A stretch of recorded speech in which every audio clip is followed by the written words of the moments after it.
He lives in New York. He's been teaching hypnosis for 20 years. So in Perfect. January 20 the NLP training, the last 2 days he's gonna come teach hypnosis. Wonderful. Cannot wait to meet you. Yeah, Wen is coming for the practitioner training, Mark. Oh, very cool. And she's also going to, bring other people. So we made a deal. If she brings like 5 people, I'll waive her tuition. That's cool. Yeah. Yeah, I have a deal like that to go see some other people, and that's a common but great idea. Yeah, so it's a win-win. Hey, hello. Face. Hi. Hi, welcome. Yeah. Okay, yeah. so there's. Thank you. Yeah. So Wen, you can introduce yourself, yeah, because it's the first time, Mark. So what we're gonna do, we do a very interactive format. So, sometimes one person shows up, sometimes 10 people show up, sometimes more, sometimes, so when you're here, so we're gonna honor that, and we're gonna teach it full on, and we get to give you an extra benefit. If you want, we use your content. Yay. And then we'll shape it around the context of the class. How's that? Amazing. Okay, cool. So tell us a little bit about yourself. Hi, so my name is Wen. I from China, speak American about 9 years. Very excited to be here. What more do you want to hear? Well, you joined in the class and we welcome you. So like what's something that you hope to gain from this? Oh, I really wanted to learn NLP and hypnosis technique, and I want to bring that to others and help people to have a better life. Okay, cool. Yeah, Wen has a very big heart. She's heart is full of love. Like, so we met during a date with Destiny, and then she's just like, whoever she meets, she's just like, oh, you have such a beautiful soul. She's like, you're so great. You're so beautiful. Like, I remember we met this guy. I think he's like 60, right? The guy we met. And then she was talking to him, and I was just being there. And then after about 5 minutes, the guy started crying. And he's like, are you Angel? And this guy, he's like very successful. He has a helicopter. What is it called? He has a like a Hollywood movie. He's like in the movie industry. People. But he felt lost. And then when just started talking to him, really spoke to his, spirit and soul, and really talked to him to a point that he started crying. And we may see him in the NLP practitioner too. I think he's coming. Yeah. Yeah, that's all with him. Okay, very cool. So the tool that we're going to teach tonight is, I learned it originally from Robert Dilts, who's one of the founders of the field of NLP. So there's John Grinder and Richard Bandler. Yeah. So those are the people who Tony Robbins learned from. Yeah, these are the original back in the 1970s, right? Yeah. And they, Richard Bandler was great at empathizing with people to the point where he could pick up on what they were doing and then just do it, like as good as they or better than they were doing it. So John Grinder was a linguist, and he said, hey, Richard, if you show me what you're doing, I can tell you what you're doing, and then we can unpack that and create a model. And that was the basis of the field of neurolinguistic programming. One of their first students was Robert Dilts.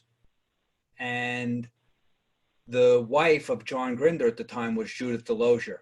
So the four of them wrote the first book simply called NLP Volume 1.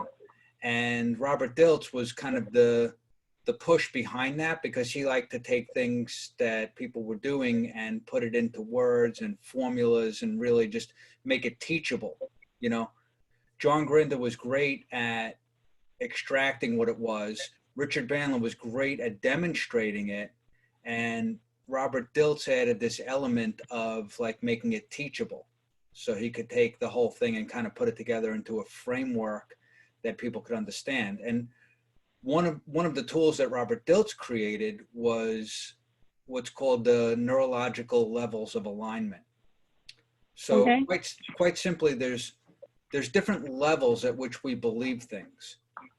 And have you heard the expression having the higher ground? You know, if someone is if two people are kind of competing against each other, and you say one person has the higher ground. Have you heard that expression before? No. No. Okay, but New to me too. even just hearing it for the first time, you hear someone has the higher ground. Do you think they're at an advantage or a disadvantage? Advantage. Advantage, right? Because what are some of the advantages? If someone was legitimately at a higher ground than the other person, right? What are some of the physical advantages that you think they could have, right? One is that they're looking from the top. They get a bigger picture perspective of the whole landscape. They can see everything that's going on. The other person is just looking up at them, can see them and the sky behind them. Yeah. So The kind other of thing like is, you know, it's a lot easier if you're going to affect something, to affect it from the top down.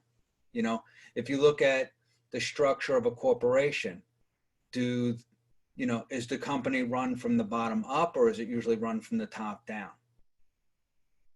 You know, so we talk about the corporate pyramid. The pyramid is a very, well-known structure. And what I want to explain to you about these different levels at which change occurs is in order to go anywhere, let's say you get in your car and you want to go somewhere, you have a GPS, right? So there's a couple of pieces of information that GPS needs to know, more than just where you want to go, right? You've set goals in your life, I'm sure, right? And you've achieved some of them, right? And you've probably, like myself, set goals in your life and just couldn't achieve them. You tried and you tried, and it just seemed like the more I work at this, it's just not happening, right? So there's something misaligned there. So this process is twofold. One is if a problem or a challenge is at a certain level and you address it from the level above, it's a lot easier to address that. Okay. The other thing is to kind of align all of these levels so that you're addressing the issue simultaneously at all of the different levels of belief. So real quickly, I'm going to explain the different levels of belief, and I'm going to teach it to you in a way that you can start to use this with other people. So the first thing that a GPS needs to know is, where are you? Where are you starting from, right? So if you don't know where you are, then it's very hard to map out a course on how to get there. Ariel? Mark, I guess I'm not fully understanding why it's important for us to understand the neurological level. Right. Okay, so when you want to work with someone, right, it's important to know what's going to make them succeed, right? And what's going to hold them back. If you're learning NLP so you can help others, if you truly want to help others, then the most effective way to help others is to be able to quickly evaluate where they're at, where they want to be, and what it's going to take for them to get there. So do you think that would be an effective way to help someone to first evaluate real quickly where they're at, where they want to be, and what it's going to take to get there? Yeah. It's a shortcut, right? Right. And it'll help you, like in NLP, we'll probably get into teaching what's called meta programs. So these are programs that run kind of above our conscious awareness.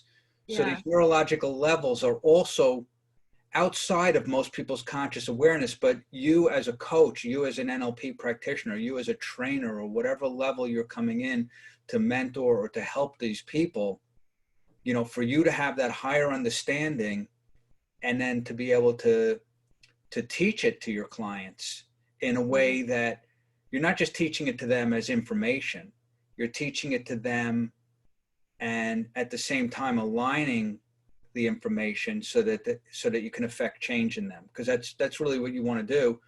Someone's not coming to you to stay the same, right? People aren't learning NLP to stay the same. You're learning NLP because you probably want to make some changes within yourself. And more importantly, you want to help others to affect changes within themselves. So this tool is a great tool. So, you know, how would you like to learn a tool that can affect change in people no matter what change they want to make? How useful would that be? It's great. I just want to share quickly, Tony Robbins did teach meta program in Day with Destiny. He only taught two. One was the three rectangular, like, you know, straight, and then one like lie down, and then one was the toward and away from. Right. Well, towards and away from is, you know, the classic motivation strategy. We're not going to get into that today, but, you know, the key thing to understand with towards and away from is, you know, away from pain, you know, is a great motivator to take action sooner rather than later.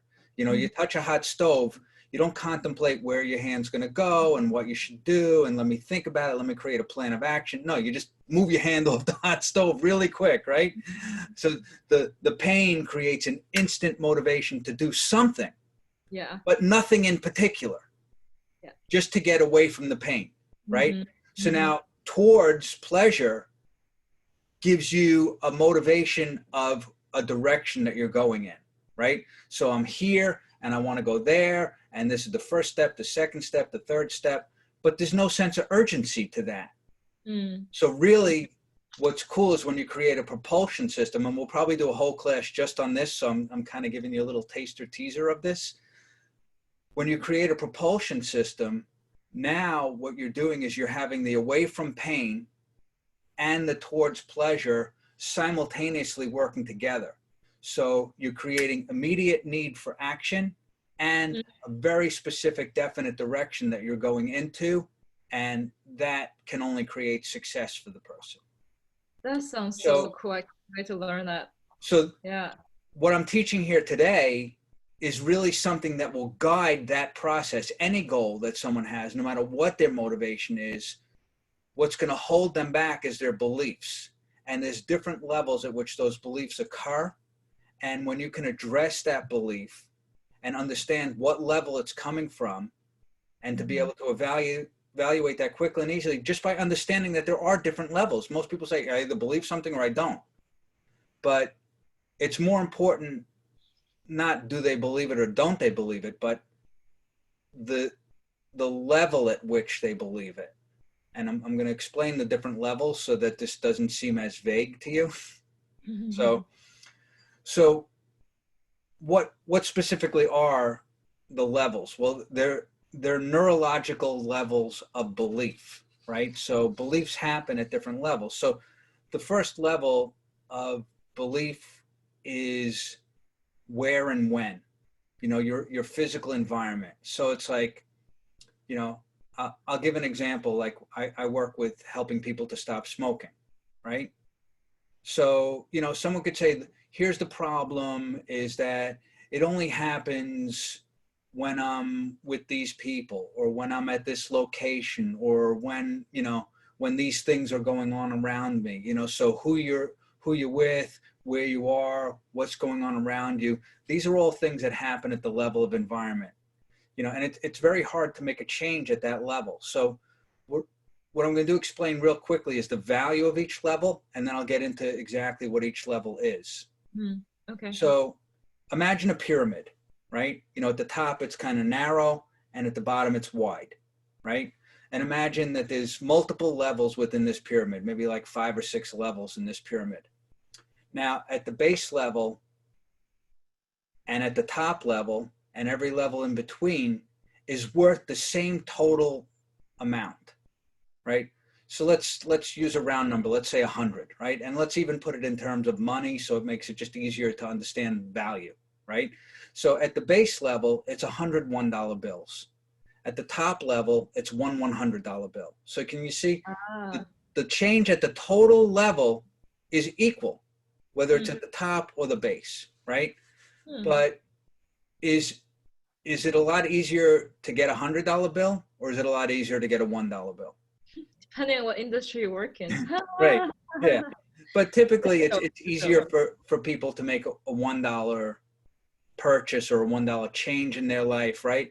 So you'd have to make 100 changes at the $1 level to equal one change at the $100 level. So if you make one change at the $100 level, it kind of pyramids all the way down and affects all the levels below. So it's a higher value of change, but it's also more difficult to make the change at that level, depending upon especially what the change is. So the base level is $101 bills. The next level up is $25 bills, then 10 $10 bills, then 5 $20 bills, 2 $50 bills, and a $100 bill.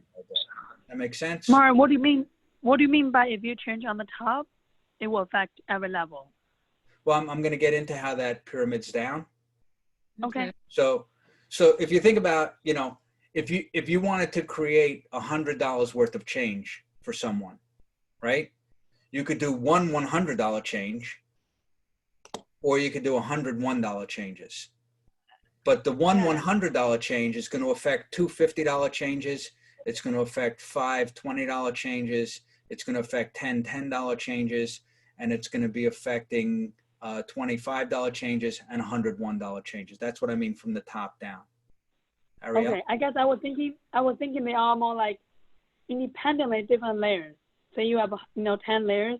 Top one is 1 of 100. Bottom is 100 of $1. Imagine you change the top one, its effect on the top one independently with the effects of the bottom level. Right. I'm using the money just to show the value of each level. But if you look at it, it's kind of like if you look at a corporate structure, if you go in and you try and coach a corporation, you don't go in and change every employee in the company. It's much more effective to go in and work with the CEO or the top C-level management. And if you affect change in them, that will affect everyone in the whole company because it changes. Yes, that's assumed different level have a connection. Yeah. Okay. And when I get into explaining what each level is, it'll make more sense to you. I think why don't we go over each level, because what you're talking is very abstract. Okay. It's hard to understand what's going on. So the base level is environment, right?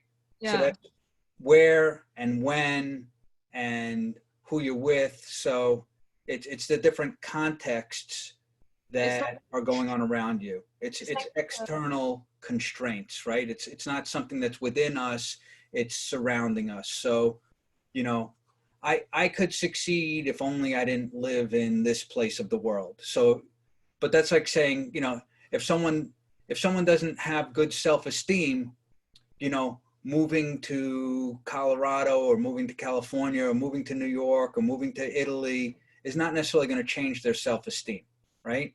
So the level of environment, you'd have to change a lot of things in your environment to change higher level beliefs, right? So the next level up is the level of behavior. So what you're doing or what you're not doing, right? So if there are certain actions that you take that are effective to getting the results you want, you're going to take those actions to affect the results that you want, no matter where you are, no matter who you're with, no matter what's going on around you. You're gonna do the things that are important to you to do, right? So when you believe that if I work hard, then I will make money, right? So then you're going to go out and work hard, and that working hard is ideally what you believe is going to lead to the results of having more money, right? So it's the level of behavior. If you look at it in terms of like when I help people stop smoking, the behavior is smoking or not smoking, right? So the person's either doing it or not doing it.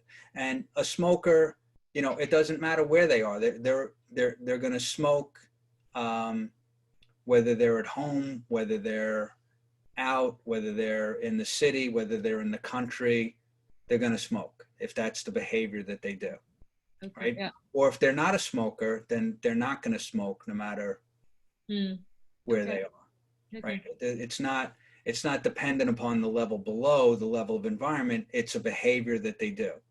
So when someone says they do this or they don't do that, or they're not doing this or they need to do this, then you can recognize that issue is at the level of their behavior. It's not at the level of their environment, it's at the level of their behavior. So there's things people do or they don't do, right? Yeah. So the next level up is a level of capabilities, you know, and Tony gets into this a lot, I'm sure, you know, what are you capable of? What's possible? You know, you think in terms of possibilities, you know. A lot of people think in terms of impossibilities. I can't, you know. And Tony goes, if you can't, you must, right? So it's like, you know, so it's like, if it's impossible, do it anyhow, right? But how do you do it anyhow? If you're dressing it at the level of capabilities and you don't believe that you're capable of doing it, if you believe it's impossible to do, then how can you do it, right? So if you believe something's impossible, you're not going to take action on it. And it doesn't matter where you are or who you're with or what's going on around you. So you see how that belief can affect everything below it, right? So it is belief, right? Right. All of these are different levels of beliefs. Oh, got it. It's beliefs about your environment, it's beliefs about your behavior, and it's beliefs about your capabilities. So all of these are different levels of beliefs, right? Okay, that makes sense. Just bear with me for a minute. We'll get, all the pieces are going to come together for you, right?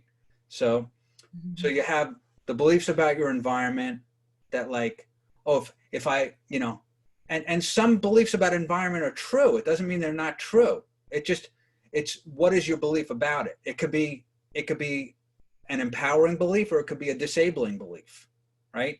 So some people believe, you know, like you were talking about this guy who's this Hollywood producer, right?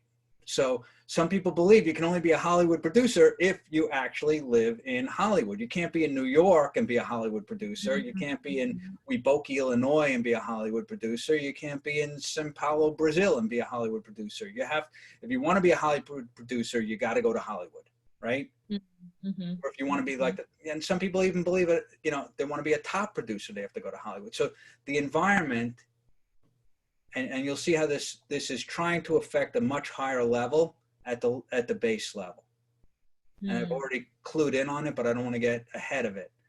So the level of environment, there's only so much you can affect at the level of environment, unless you change the whole environment, right? So if you look at behaviors, if you change multiple behaviors, it can affect big changes in your life. Like someone wants to lose weight, right? If they start eating better, if they start going to the gym, if they start listening to positive things, if they start, you know, saying I can rather than I can't, if they schedule it, if they plan it, if they act on it, if they show up consistently, right? If they're doing that behavior, they will lose weight. So they can make an effect by changing multiple behaviors, right? But for some people, if they just say, well, I'm going to schedule going to the gym, and they do that behavior, right? But they don't actually go to the gym and they don't change their diet and they don't show up and they don't work out enough at the gym to create a sweat, then they're not going to lose the weight, right? They're not going to achieve that goal. So the level of capabilities, if someone believes, hey, this is possible for me, then at least it's going to prompt them to start to do the behaviors, right? If they believe it's impossible, right? No matter how much they know all the behaviors they should be doing, and the key word there is should be doing, right? But if they don't believe it's possible for them, like no matter what they do, they're not going to lose the weight, right? No matter what they do, they're never going to quit smoking. Yeah. You know, no matter what they do, they're never going to succeed at business. No matter what they do, they're never going to have the kind of money that they want to have. No matter what they do, they're not going to have the perfect relationship, you know? So if they don't believe it's even possible, they're not going to take any actions and behaviors. And it doesn't matter where they are or who they're with or what's going on around them. So you see how this kind of like, it all starts to align, you know, and I'm giving a somewhat of a negative example, but if you believe something's possible, if you believe you can succeed, if you believe that you can have it, if you believe that you can achieve it, then you will take action on it. And if you take action on it, you will get results no matter where you are, no matter who you're with, no matter what's going on around you. Does that make sense? So we're only up about like 3 levels so far, and already you can start to see that this pyramiding effect, right? So the next level above that is the level of values and beliefs. Yeah. Right? So when you start to look at beliefs and values, like why is it important, right? So if something's important, people will figure out, you know, like pretty much every, I'm not going to say every, but every invention that I can think of off the top of my head was impossible, right? you know, there's a famous story about Henry Ford creating the 8-cylinder motor, right? And he would walk into the R&D department, and the biggest engine they had at that time was a 6-cylinder engine, and it was straight 6 cylinders right in a row, right? And Henry goes, I want you to make an 8-cylinder engine. And his R&D says, that's great, but it's impossible. And Henry Ford says, okay, I'll check back with you in 6 months. Keep working on it, right? Comes back 6 months later, and he's like, where's my 8-cylinder engine? And they said, Henry, you know, we love you. We appreciate you. You're enthusiastic. You're motivating, but it's impossible. We can't do it. We tried this. We tried that. We tried everything. And he goes, great. I'll check back with you in 6 months, right? It was so important to Henry Ford that it didn't matter that it was impossible. He kept funding his R&D team because he knew that it was important enough that they'd figure out a way to do it. And sure enough, lo and behold, one day he finally comes back to them and they created the 8-cylinder engine. And instead of making it 8 cylinders in a row, they made it 4 cylinders going in one direction, 4 cylinders going in kind of like a V or an L to that direction. And they were able to balance it out and make it work so that the motor didn't fall apart when it ran. And they successfully made the 8-cylinder engine. If I told you, you know, I could take this piece of paper, it's not showing up. Okay. This piece of paper with all these words written on it, right? Sorry, with the background that's not showing up. But if you imagine any piece of paper with, you know, if you hand wrote a note to someone, right? You know, if you ask someone 100 years ago, can you take that piece of paper and stick it into something that it'll roll through and it'll come out halfway around the world instantly and they'll be able to see it exactly the way you wrote it?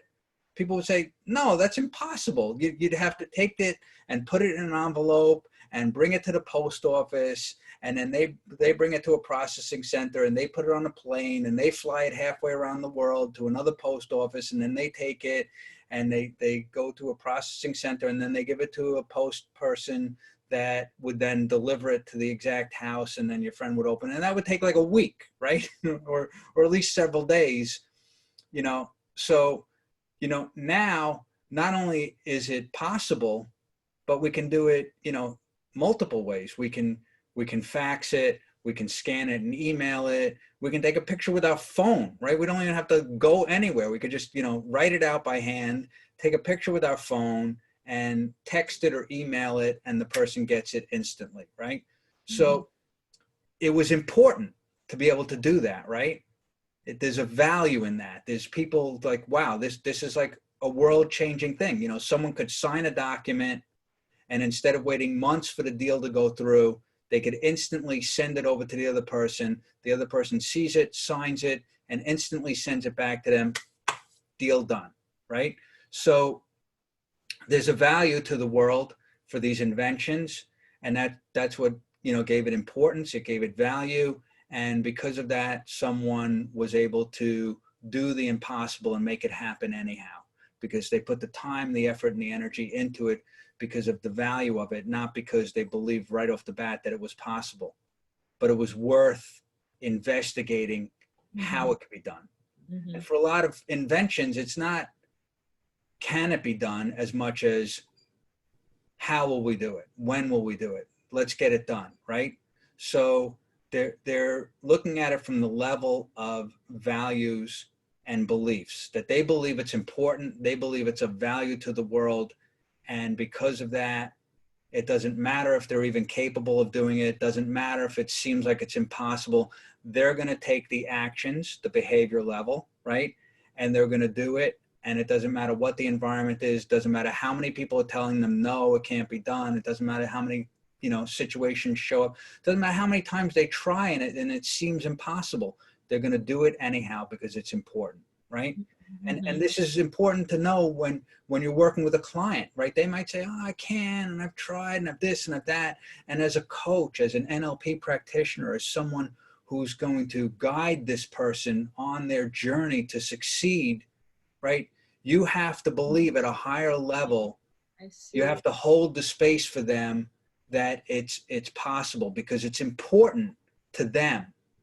And their success as your client is important to you. So it doesn't matter whether they believe it's possible. It doesn't matter whether it even seems like they're capable. If they might not even be capable yet. but they can learn those tools. They can learn to gather those resources. Maybe they're not good at marketing, but they can take a marketing course, and gain those capabilities. You can learn capabilities. You can shift what you believe is possible for you when it's important enough to do that. If someone says, well, yeah, having money, not so much important, right? So it doesn't matter how capable they are. They're not gonna earn the money that they really are capable of, right? Right. Because they don't believe it's important. Right. Yeah. Right. They're not going to have that relationship that could be their ideal relationship because it's not important to them. So they're going to settle, even though they were capable of a great relationship, even though they were capable of great success in business. A lot of people, they hold a job and they get stuck in that job because they don't believe they're capable of owning their own business. But really, what the issue is it's not important enough to them. They want autonomy, but they're not willing to do what it takes because it doesn't hold enough value to them. If something is important, you will do it. You will be motivated to do it. You will be driven to do it. People will say, what drives you? And you'll say, well, it's so important. It's a mission that I'm on, right? I'm going to do this, like I've helped thousands of people to stop smoking. And I look at it, that's not enough. There's millions of people that smoke. I barely made a dent. Yes, right. It's great what I did. Great, Mark, but there's so much more to be done. I'm on a mission. I want to eliminate smoking in the world. It's like how important is that? Like we hear about 9/11, and 3,000 plus people died. And, when some idiot flew into a building in New York City, right, and attacked our country, attacked our status quo. And everybody's like, whoa, it was all over the news, everything. You couldn't hear anything other than 9/11, But last week, 8,400 people died last week. Did you know that? No. And Where? all from the same thing. Smoking. Cigarette smoking and smoking related diseases. 8,400 people died last week. And you know what happened the week before? 8,400 other people. 432,000 people died in the last year from smoking. And it's not in any newspaper. Yeah. Right? 400, almost 500,000 people every single year. Year after year after year, and it's not in any one paper, right? So I'm on a mission because this is important to me. My father died from smoking. He was just 55. I was only 19. He was my hero, right? Wow. So it's important to me to do this. You know what? Do you think I'm going to do this? Oh, yeah. Yes, it's important. I'm doing it, Oh, yeah, yes. So the thing is, when something's important to you, right? Like you gave up time in your life, right? You gave up a lot of money and you went to see Tony Robbins, right? Why? Because it's important to you to get that level of motivation. It's important to you to learn those skills. It's important to be around the people that are doing it at that high level, the people that you met there. It was important for you to network with these people. It was important to associate with the people that are living how you want to and doing the things in life that you want to, affecting the change in other people that you want to make. It's important to you, and that's why you did it, right? Wow. So it didn't matter. Some people said, well, it's impossible to take a week off and still keep your life together. Great, but I'm going to do it anyhow because it's important to me. Well, you can't just, stop what you're doing and go do that. Well, sure. The behavior, no problem. I'm going to switch my behavior of going to work, and I'm going to get on a plane, and I'm going to go to see Tony Robbins, or whoever you're going to go see, whatever the person is that you want to learn from, wherever they are in the world. It might be, I can't go there, I can't do this, I can't do that, but when it's important enough, you make it possible. Just add on what you're saying.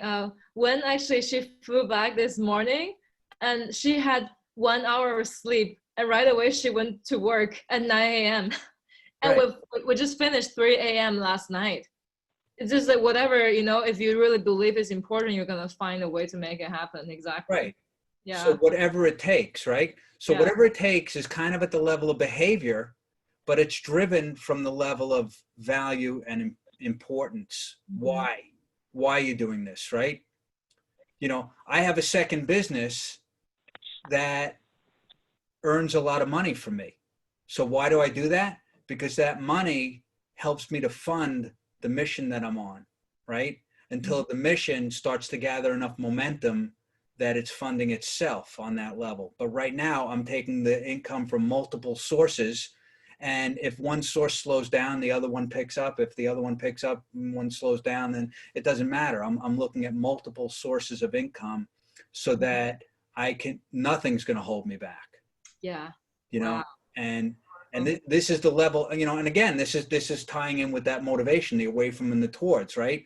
So, you know, for a lot of people, it's the pain of not succeeding, the pain of not accomplishing your goal, the pain of like, you know, it's, you know, your 10 years, 20 years, 30 years of your life went by and you didn't accomplish what you wanted. You know, how much, you know, what's the pain in that?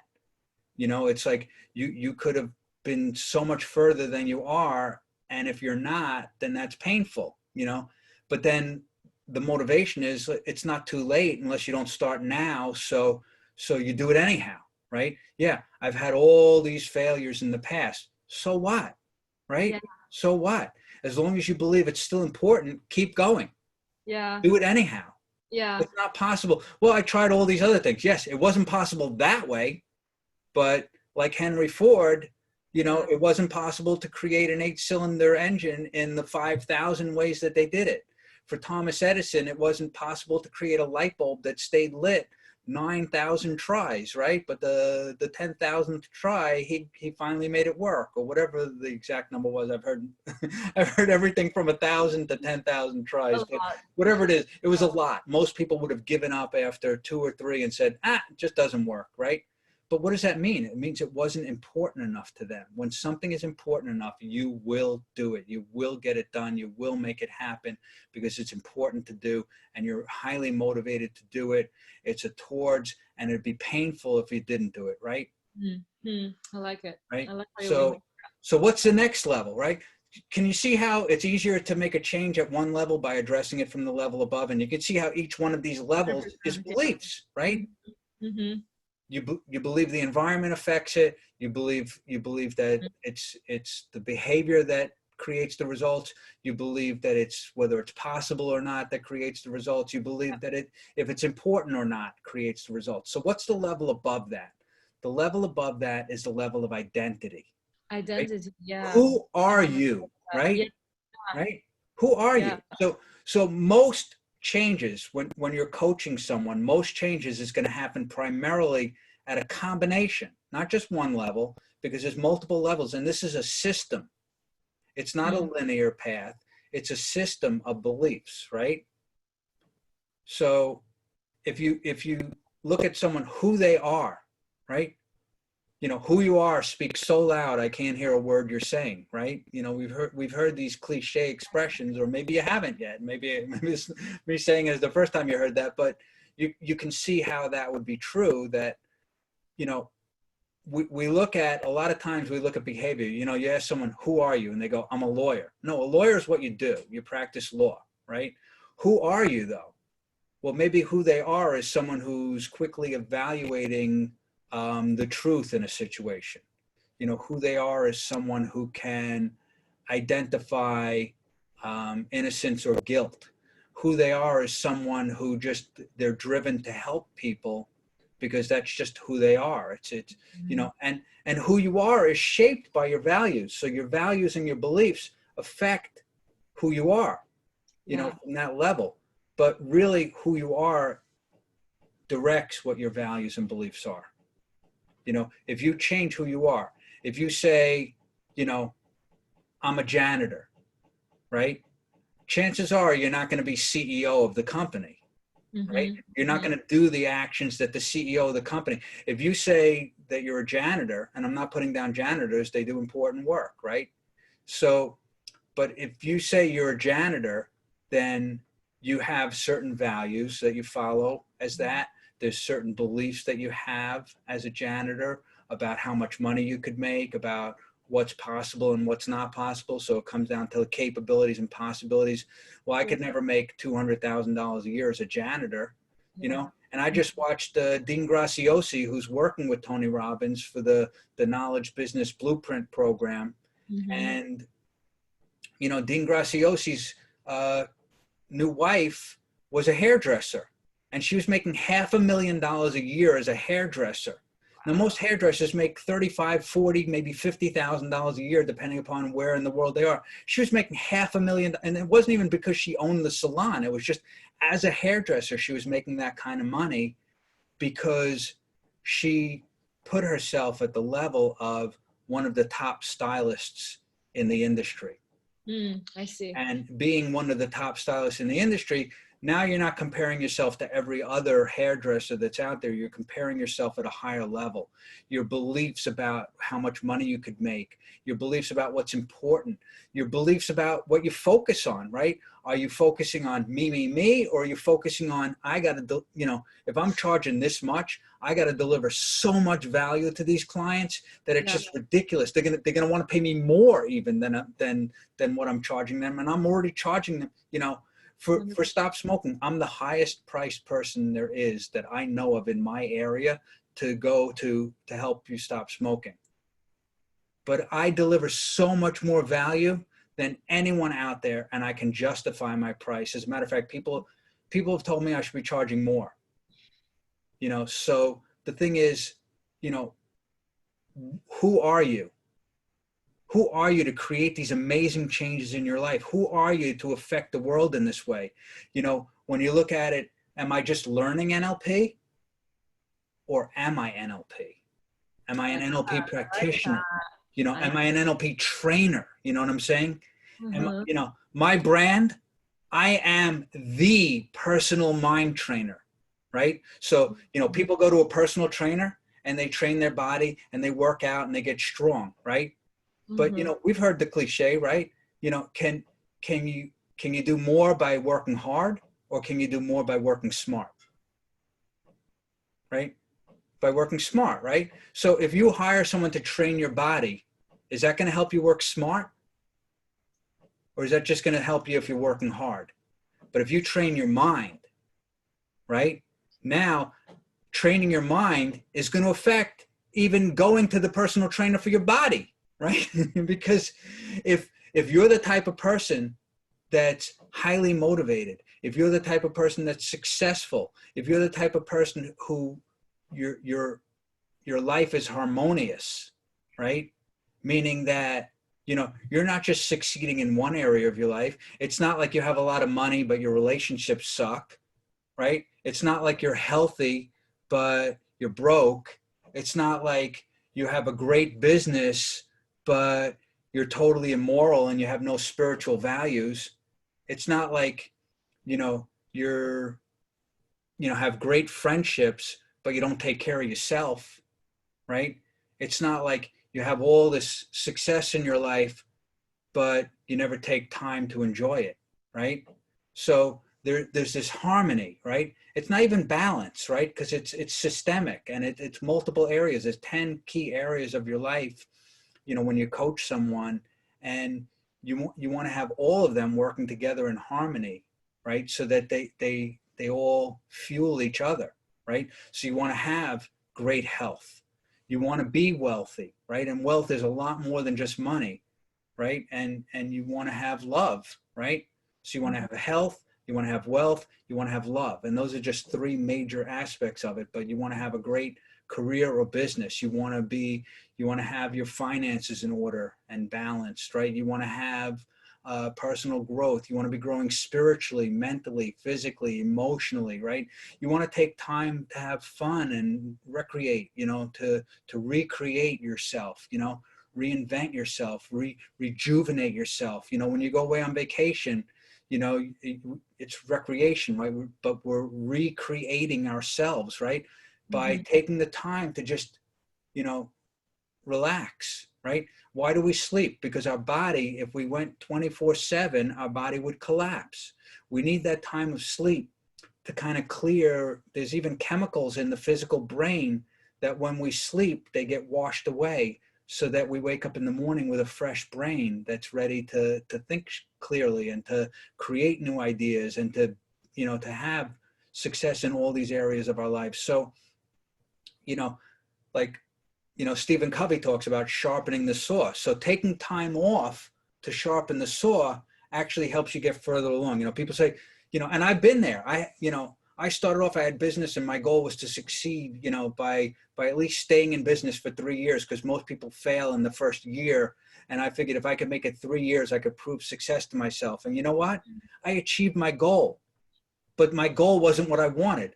My goal was to survive for 3 years. And I did exactly that. I didn't lose money. I didn't make money. I survived flat, right? Now, I accomplished my goal, but it wasn't really what I wanted. So then a friend of mine invites me to take a vacation, right? To go to Aruba, right? Now, if you know Aruba, it's like this beautiful tropical. No, Aruba is a desert in the middle of the sea. There is nothing to do there. I mean, maybe now they've built a lot more hotels and casinos, and they did the golf course. When I went there, the golf course didn't even have grass on it. It was the funniest golf course I've ever seen, you know? And we had to make a rule that if the goat picks up the ball and drops it in the hole, it counts, right? So that shows you what it looked like. There was more goats than golfers on this golf course, right?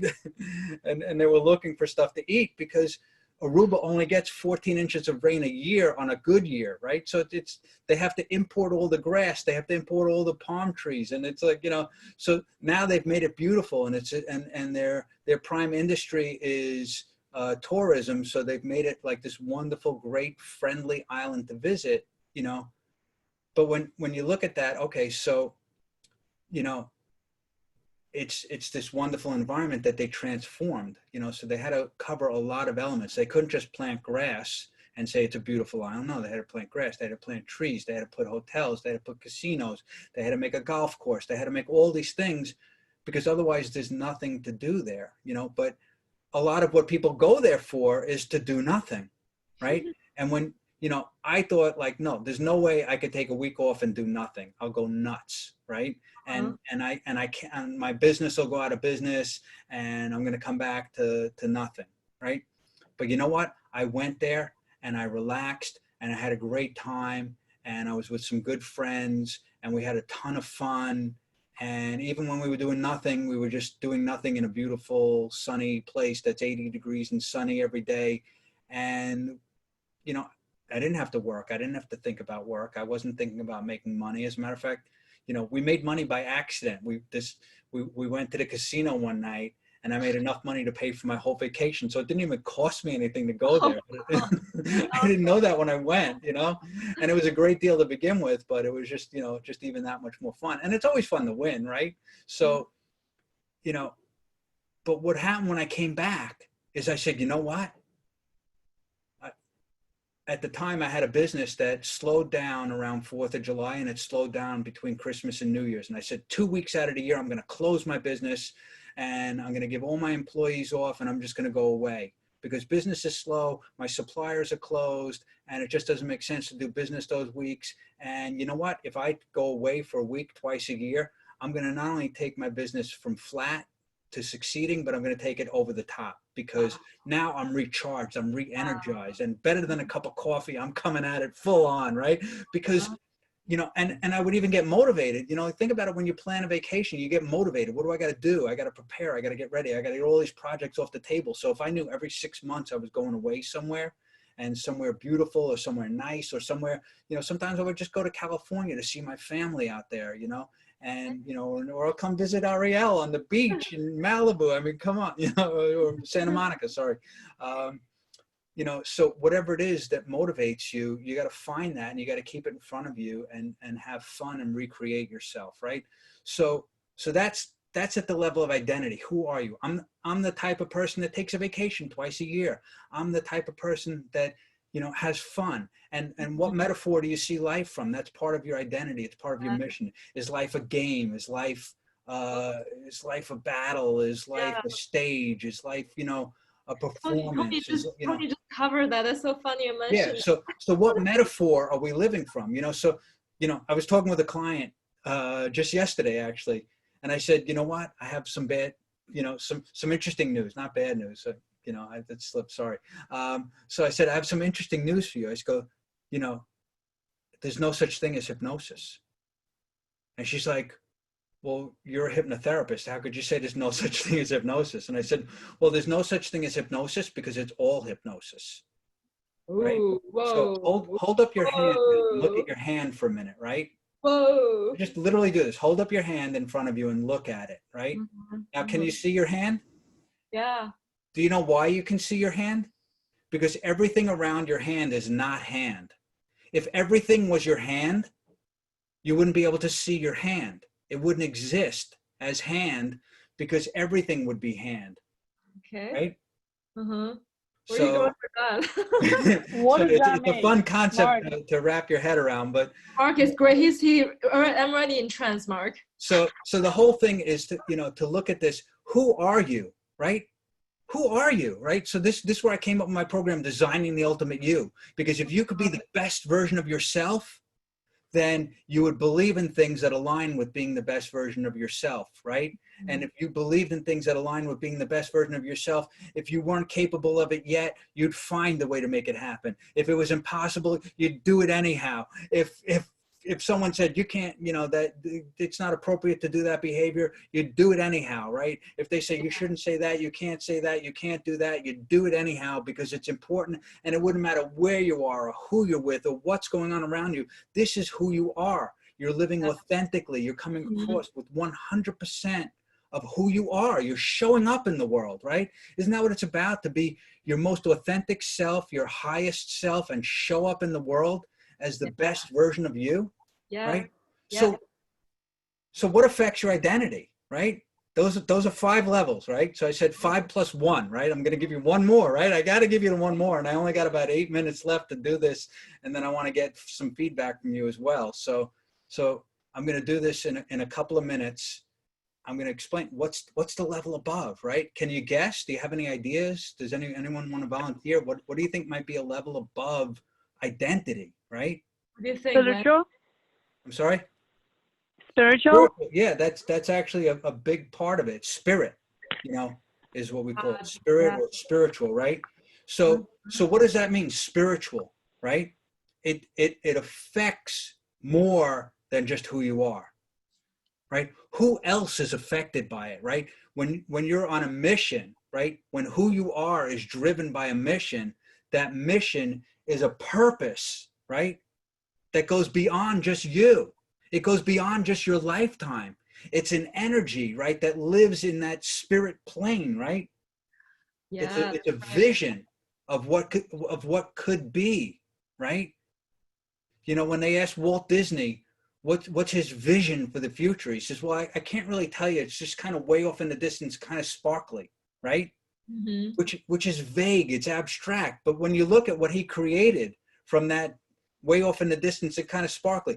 Disneyland, Disney World, every Disney movie that you've ever seen, it all comes from that way off in the distance, kind of sparkly. And if you look at it from that description, isn't everything that Disney created kind of like way off and kind of sparkly, right?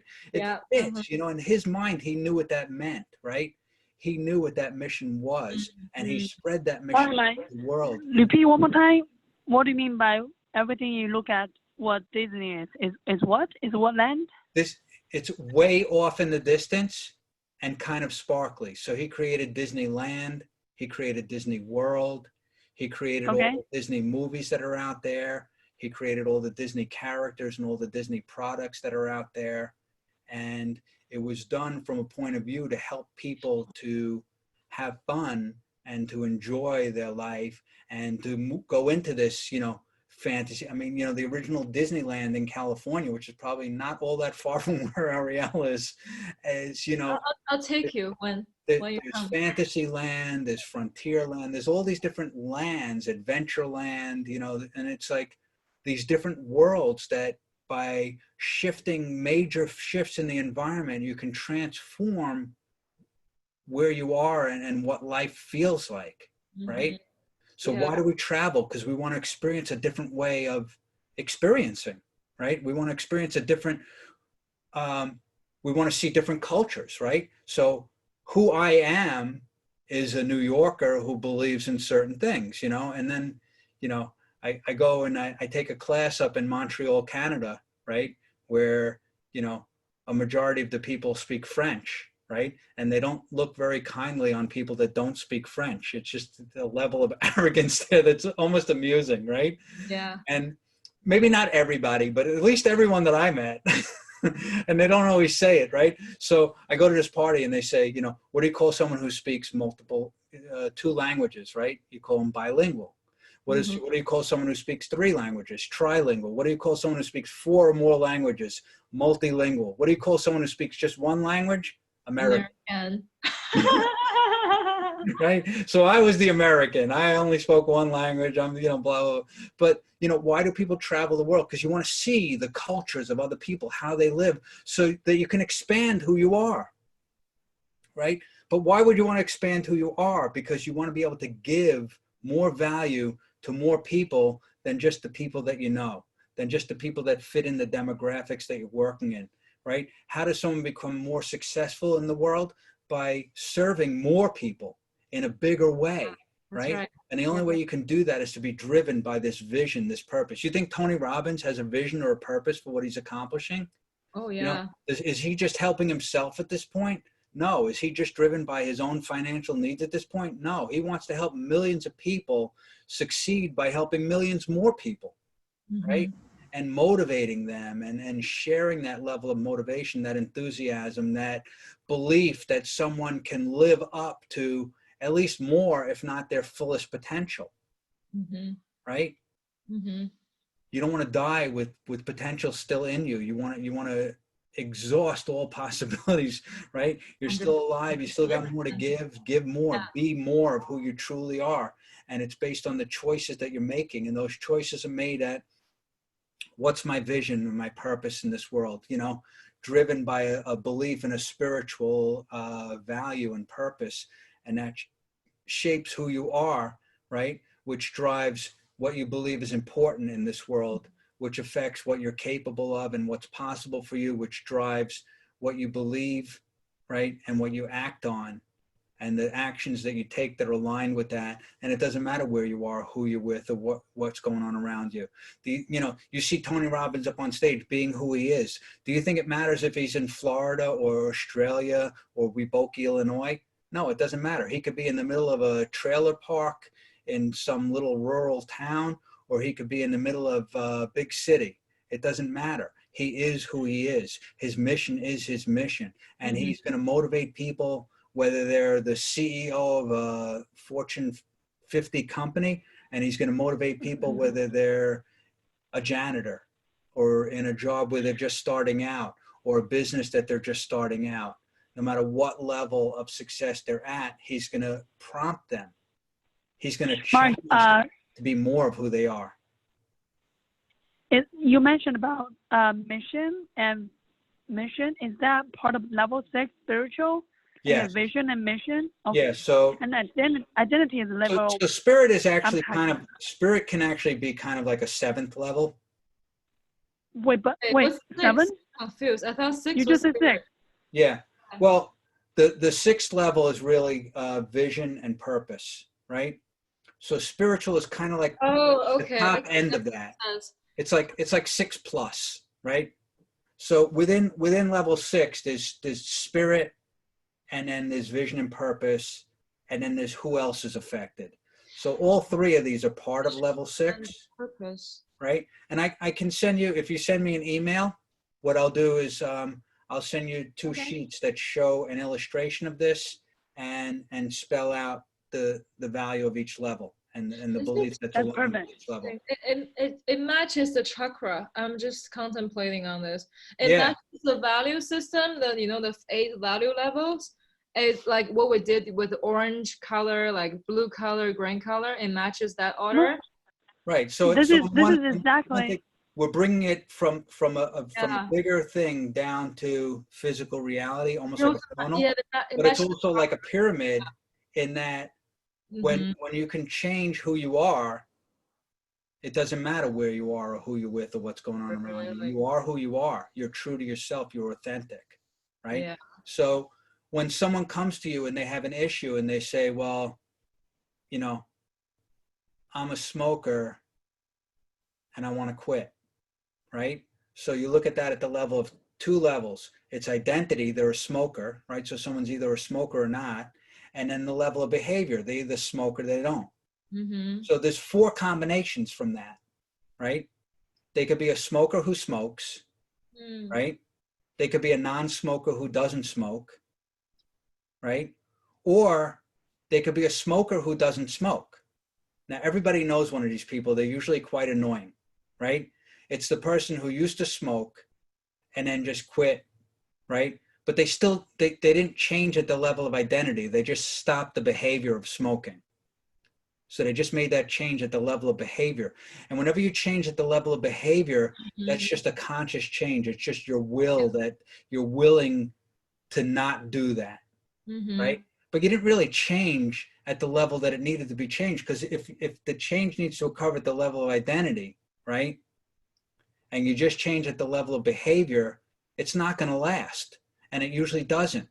And usually what that means is they stopped smoking, but they still desire it because they're a smoker, right? They still get value from smoking. They still believe it's important, that they need to smoke. It's part of who they are. Hey, I smoke.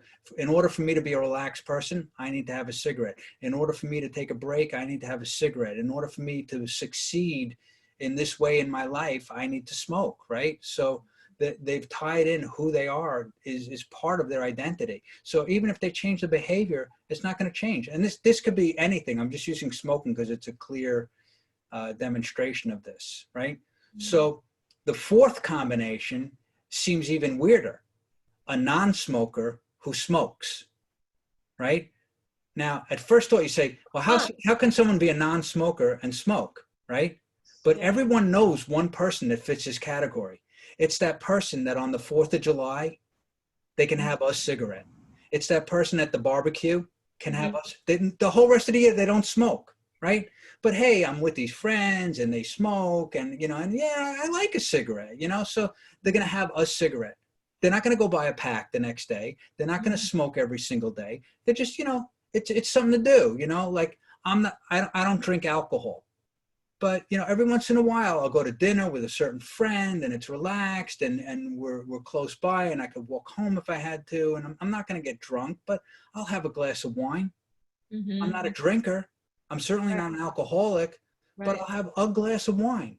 We went and we celebrated Ariel's birthday in Las Vegas. I had a half a glass of wine, right, Ariel? And it was I good didn't know wine. you don't drink. So, Wow, I didn't know you don't but drink. I did it more, to be part of the experience. I didn't do it because I was trying to get drunk. I didn't do it because I'm a drinker. I didn't do it because I'm an alcoholic. I didn't go and drink like 5 bottles, and then I didn't go and have wine every day after that. So I'm not a drinker, but I drank, right? So there are non-smokers who smoke every once in a while. We got Christmas and the holidays coming up. So they might be at a party and they might be around some friends that they only see once a year. And if no one has a cigarette, they don't need to smoke. But if someone's smoking, they might say, hey, can I have one cigarette? It's been a while. So I guess what you're saying is the lower level of belief doesn't really impact the higher level, because the trigger. Not unless you make a lot of major changes at the lower level. Yeah, I like it. Right? I feel. And if you put in a belief at that level, like if the person says, I will not smoke, there's nothing that will make me smoke. They still believe they're a smoker. But if they say, I will not smoke here, I will not smoke there, I will not smoke if this happens, I will not smoke if that happens, I will not smoke if I'm with this person and with that person, I will not smoke if I'm at work, I will not smoke if I'm alone, I will not smoke if I'm in the car.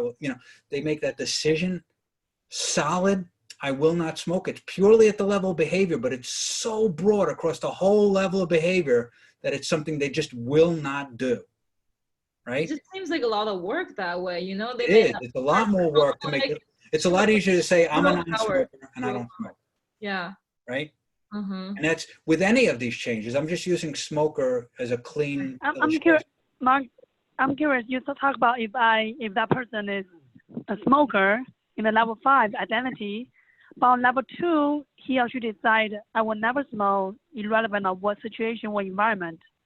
With that, is that means that person will require a lot of willpower, and at the end of the day, long big picture wise, that person might eventually go back to smoke because he or she have to go against such a strong resistance and make a strict rule against it, and he or she might feel resentment or feel a certain emotion that cause him to take everything and just go back to his true identity. Is that fair to say? Right. So that's a great observation. I'm going to tell you that could go in, that could have two main possible outcomes, right? Just to play into the way you asked the question, right? So the one outcome is that, yes, at the level of identity, it's taking a lot of willpower. It's kind of like holding a balloon under the water. You could do it for a while, right? Yeah.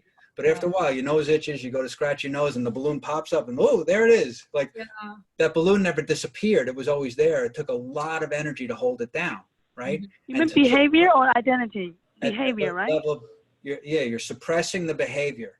The identity is still there, right? But you're suppressing the behavior by saying, I will not do that.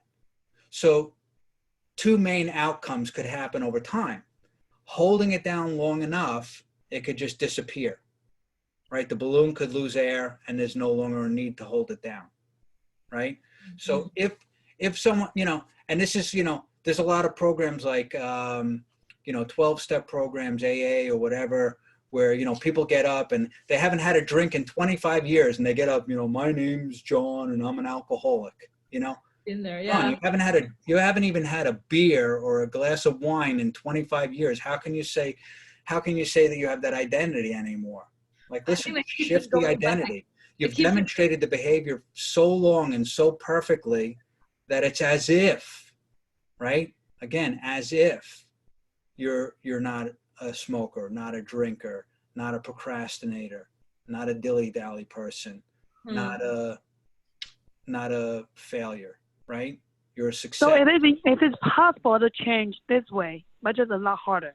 Yes, it takes a lot more effort and a lot bigger decisions, and it has to happen across that whole level, right? Mm.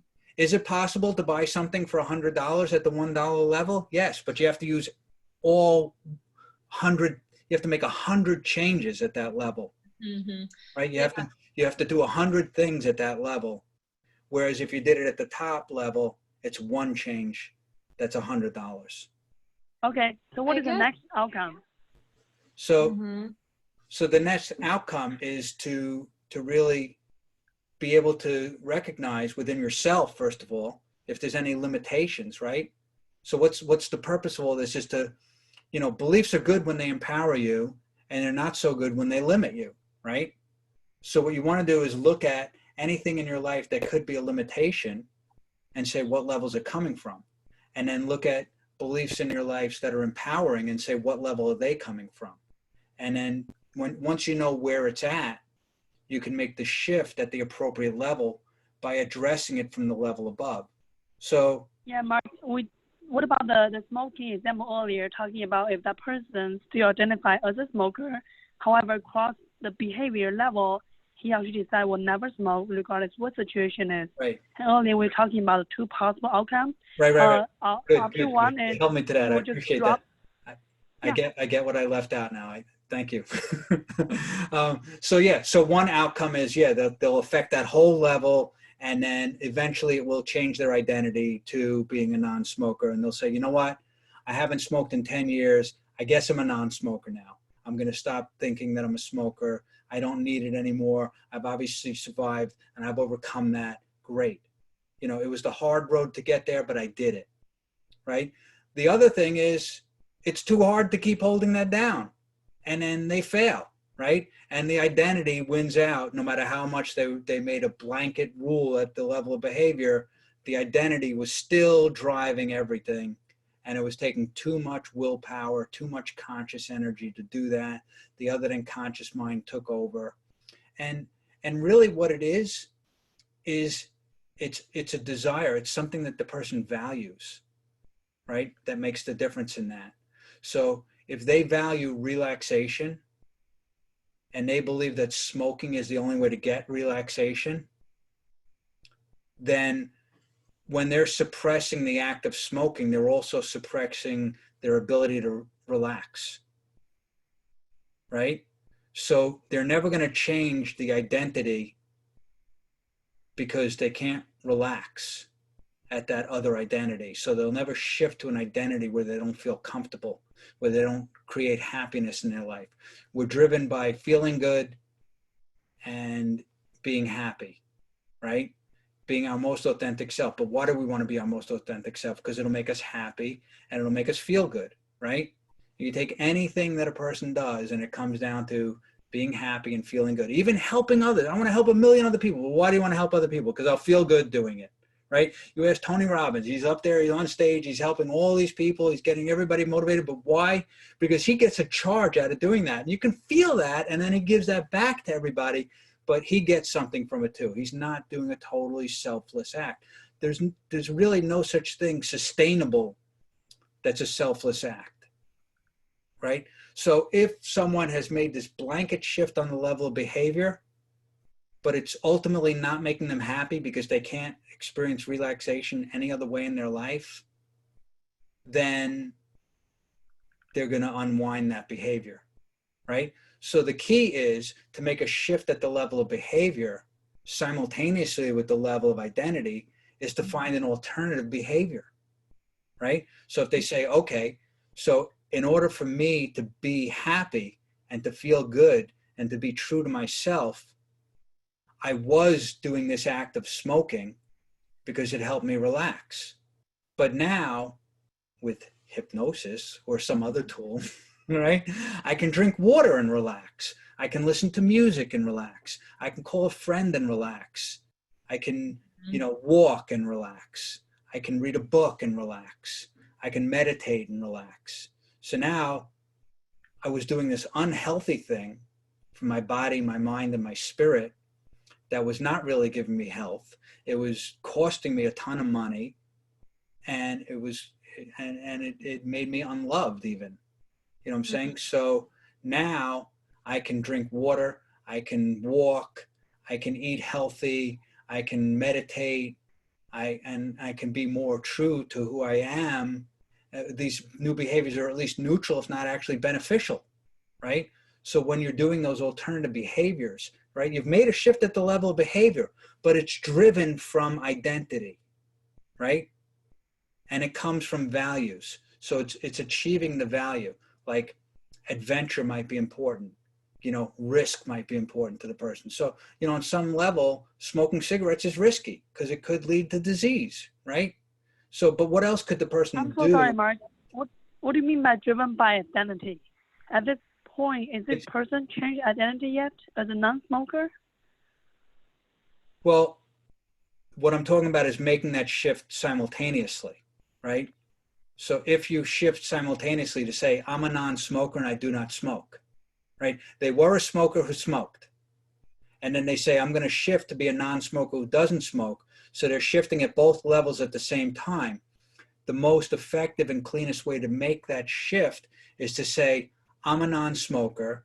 And as a non-smoker, it's still important to me to relax. It's still important to me to have a break in the day. It's still important to me to have an outlet. It's still important to me to be able to unwind stress, but I'm not going to do that with the behavior of smoking.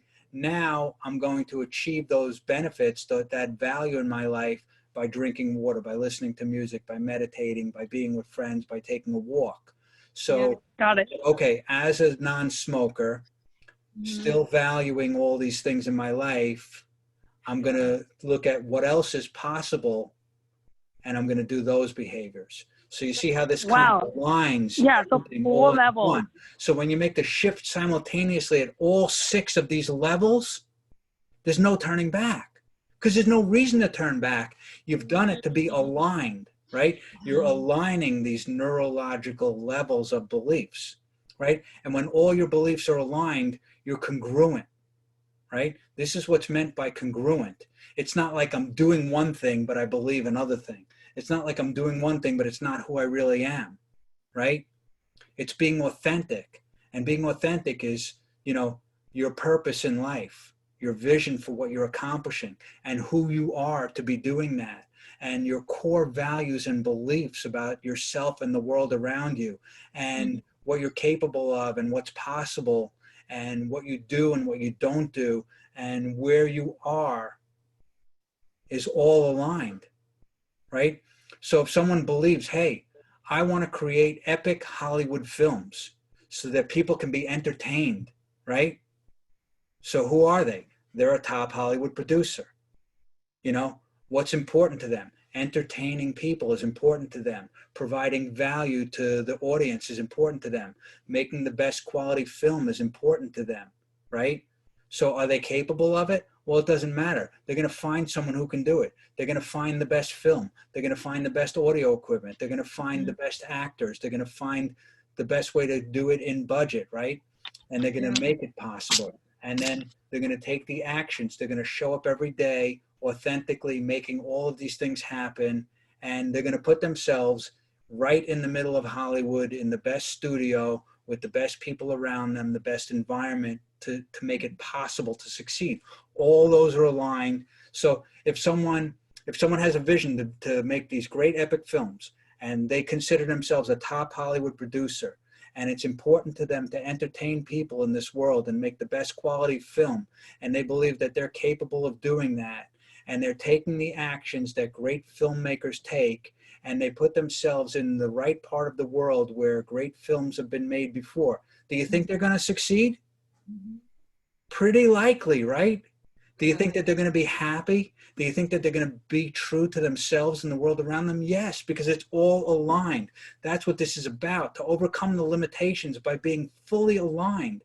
And you have to be able to recognize if there's a belief that's empowering you, what level that's coming from, but more importantly, if there's a belief that's holding you back, what level is that coming from, and how can you make that shift from a limiting belief to make it an empowering belief? Yeah, Mark, I really like the content. This is great. This is really great knowledge. Yeah, and I guess I started to understand what's going on with the psychology field. The traditional psychotherapists, they touch the first level, which is the trigger part. That's what cognitive behavior therapists do. They're removing triggers, and they try to change the behavior part, which is very difficult if you only change that part. And NLP is NLP, the practitioner level, is very quickly changing the behavior pattern and then doing the capability part, the possibility. And then NLP master practitioner, you learn values and belief and also touch the identity part. I think that's a higher level.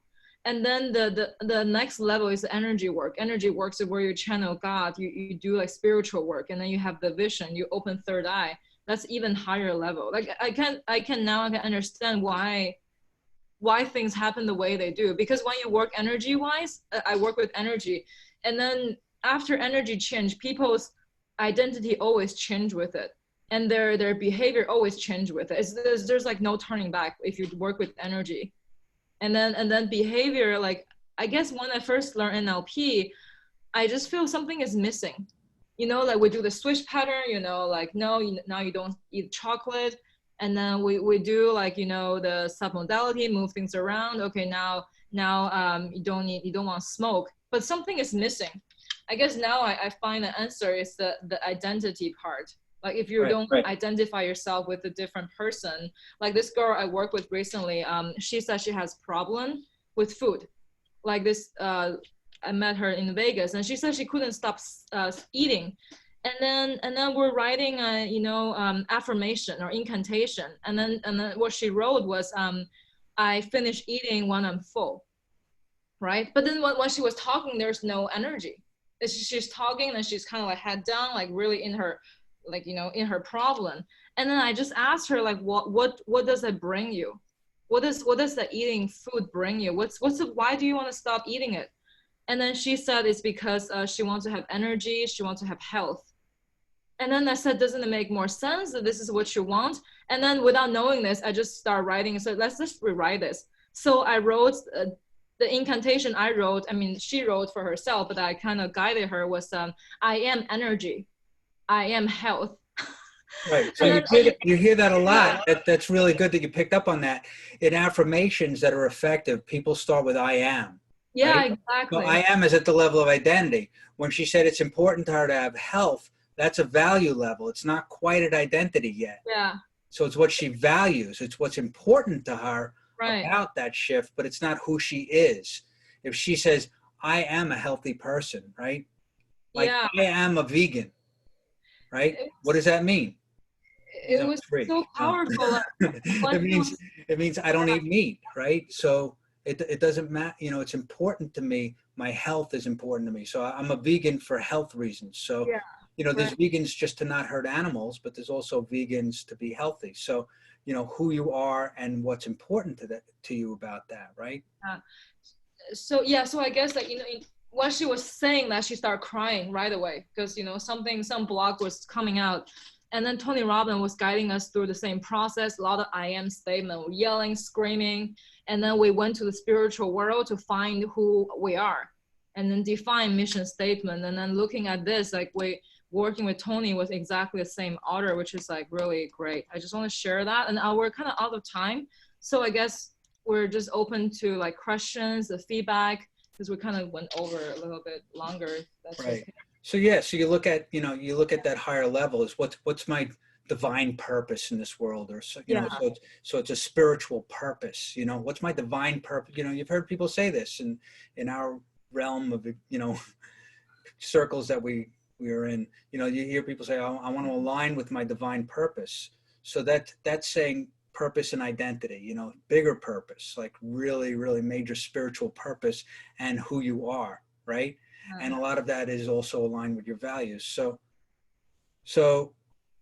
what do you think? Do you have any questions, any feedback, anything you want us to know? I think this is so amazing, Mark. Thank you so much for sharing this piece. I felt all my body, myself just vibrating because I'm seeking for this answer too. I wanted to find my divine purpose of my soul, my spirit. So this is so beautiful. Quick clarification, Mark. Is this, you know, this level? Is everything we talk about? Is this near? Is this NLP or is this? Yeah, this is. What do you call it? Yes.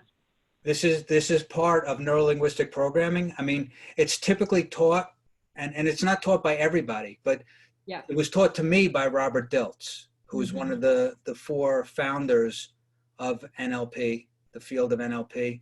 Okay, I learned it at a master practitioner level, because really everything that I spoke about here today is all about beliefs. NLP, yeah, it's definitely NLP. It's all beliefs. Mm-hmm. Okay, it's not just the whole field of NLP. It's the specific part of NLP that deals with beliefs, right? What we assume to be true, what we think is true, what we believe, right?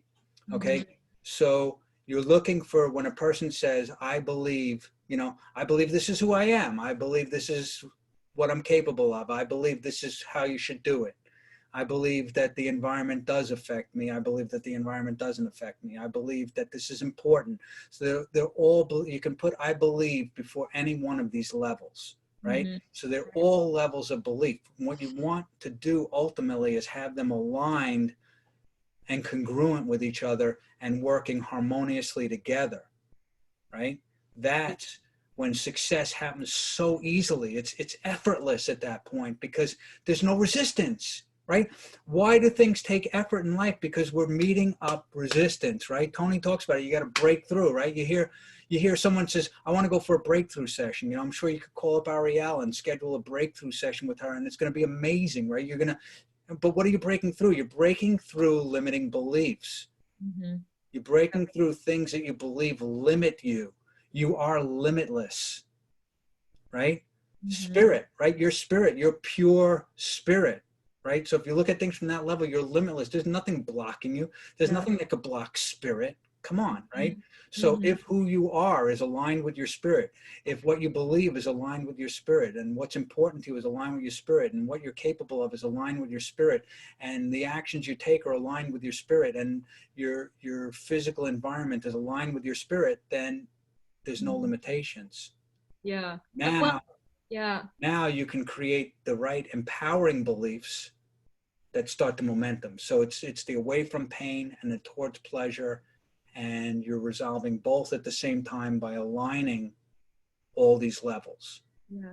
And when you can see how Tony Robbins uses this, but he doesn't teach this, right?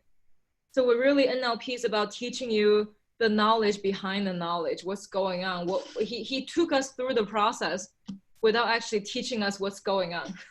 Right. So here's the cool this is thing about exactly the program of Exactly the the program. Exactly the yeah. right. So he talks about you were there for your destiny, right? Mm-hmm.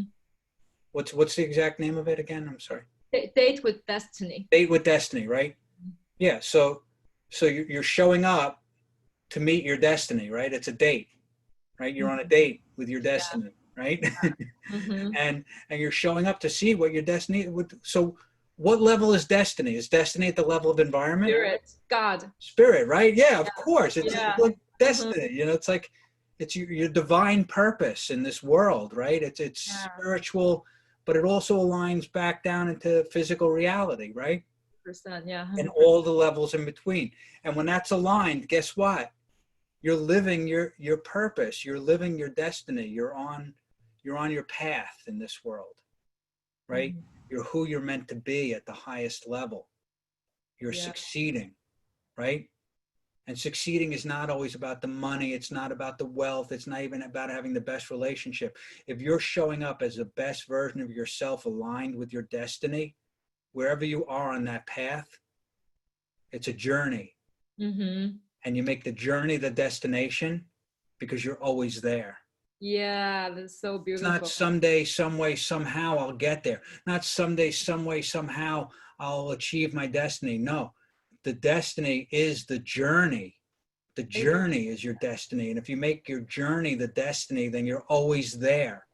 From the first minute you step foot on that journey, you follow that path, you're aligned with it, and you believe it on all these levels. I really like this. You're succeeding, right? Yeah, I heard that Success is a nominalization. Yeah. Right? It's taking an action, it's taking an activity and freezing it at a moment in time. Success only happens for an instant.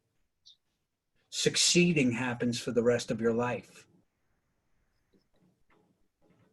That make sense to you? Yeah, I heard one saying from a yogi.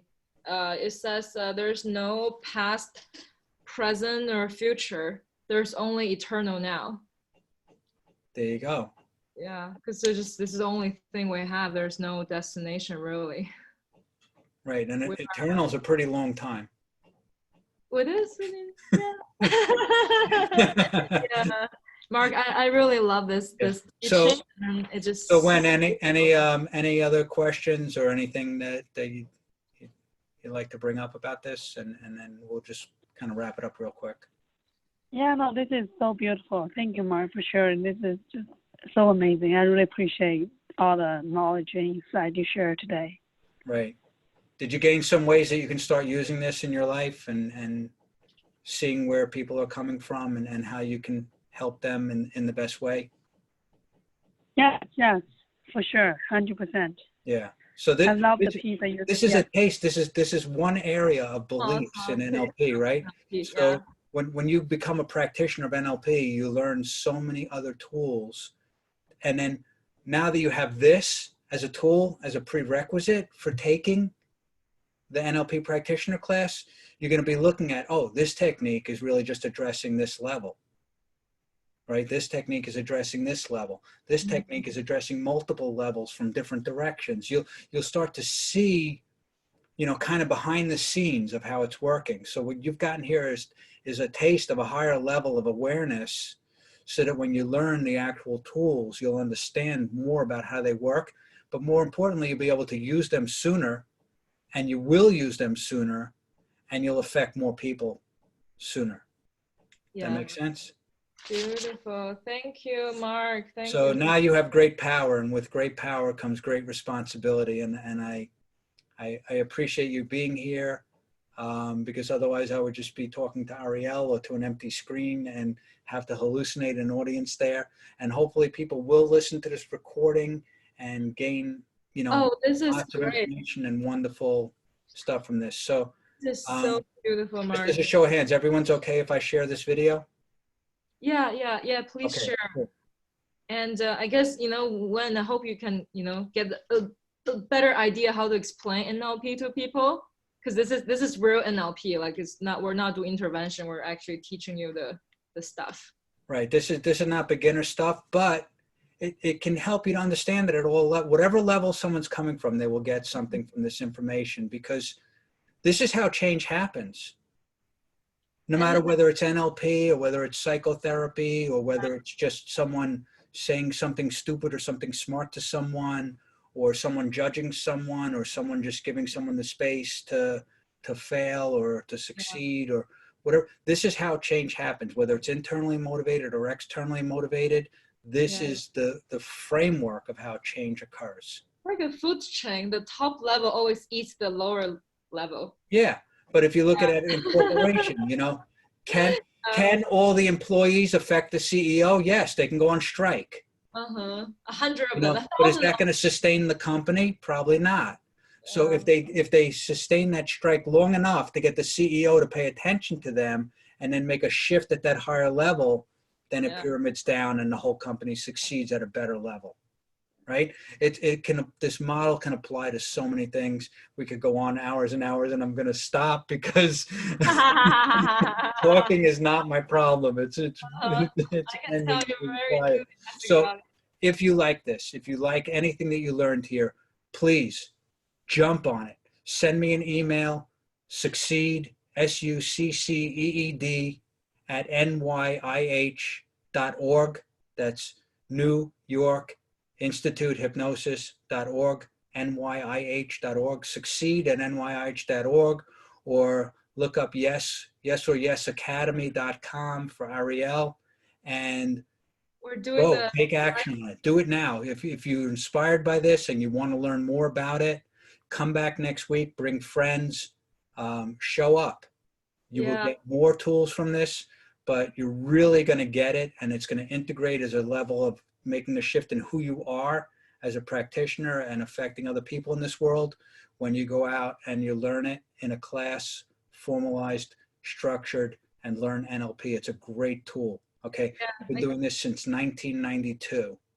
Okay. So I don't even want to count how many years that is, but it's, Robert Dilts told me, and I studied with him in 1995, 96. And he said, at some point, NLP is not what you do, it's who you are. And I truly feel aligned with that now. And I get what he meant. I can't not be this way. 100%. It's who I am. It's aligned with my purpose, And I'm on a mission to help people stop smoking. You want to learn this, you want to join in, I'm going to teach a master class on just how to help people stop smoking. I'm going to give you the whole thing. Okay. Yeah. Okay. And then come see us live. We're doing NLP practitioner training January 22nd. And then Mark will be teaching hypnosis January 27th and 28th in Los Angeles. Cool. Yeah. And we'll see you next time, next Wednesday. Okay. Have a great night, everyone. Bye.